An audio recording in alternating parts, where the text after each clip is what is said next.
Assalamualaikum warahmatullahi wabarakatuh. Kita kembali membahas tentang sejarah dan peradaban manusia. Kalau sebelumnya kita sudah membahas tentang zaman Paleolitikum, yaitu zaman batu tua, maka sekarang kita membahas tentang zaman batu muda. Sebenarnya pembagian tentang zaman batu itu ada beberapa, tapi kita persingkat saja karena fokus kita nanti kita bicara tentang peradaban-peradaban manusia lainnya. Maka sekarang kita bicara tentang zaman batu muda atau Neolitikum.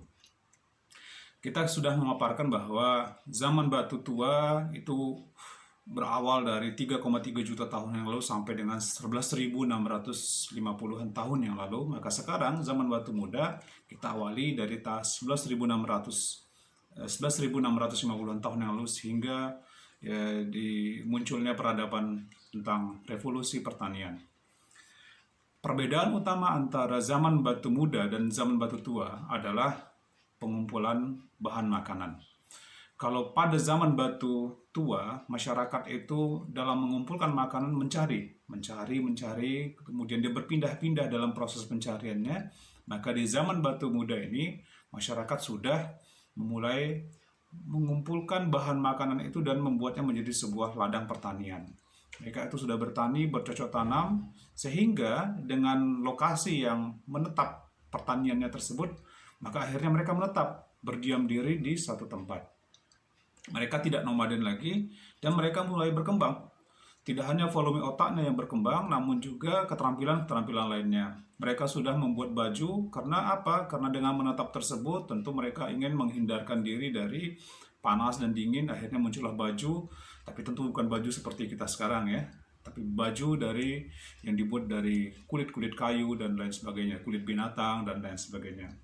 Kemudian mereka juga mengembangkan alat-alat bantu kehidupan, mulai dengan membuat peralatan-peralatan perkakas dan lain sebagainya, dan menggunakan peralatan-peralatan yang lebih modern dibanding dengan zaman batu tua sebelumnya.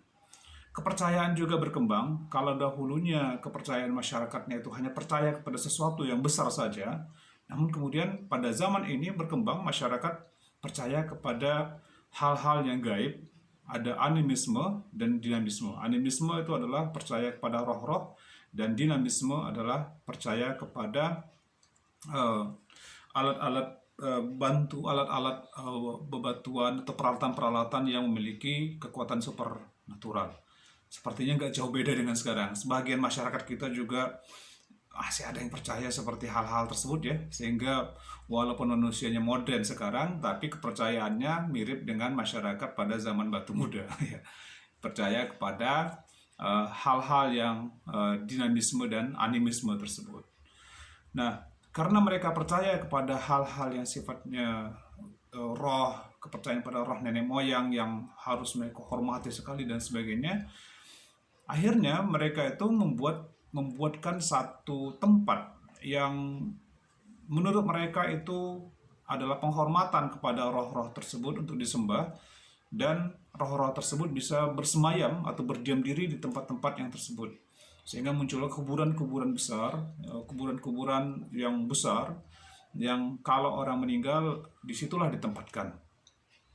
Nah, ini adalah efek rantai dari satu konsep kehidupan yang menetap tersebut. Ya, sekali lagi dengan menetap, mereka itu memikirkan bagaimana keberlangsungan hidupnya semakin lama.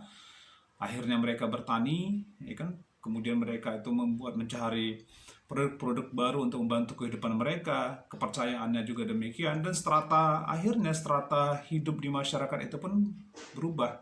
Ada orang-orang yang digolongkan memiliki kekuatan supranatural yang hebat dan sebagainya, ada masyarakat yang biasa. Ya.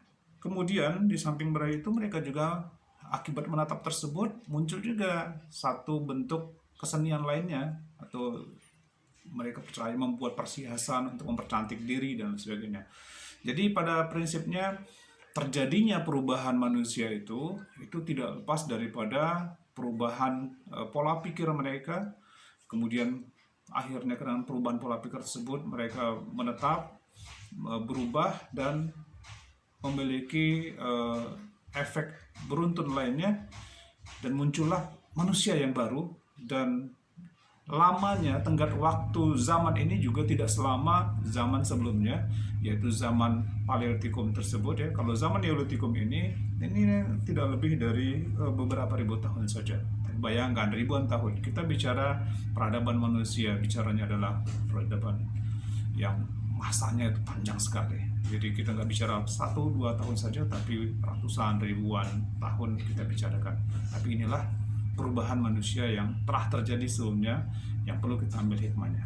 Demikian dulu ini pembahasan singkat tentang zaman Neolitikum. Semoga bermanfaat untuk kita ambil hikmahnya. Assalamualaikum warahmatullahi wabarakatuh.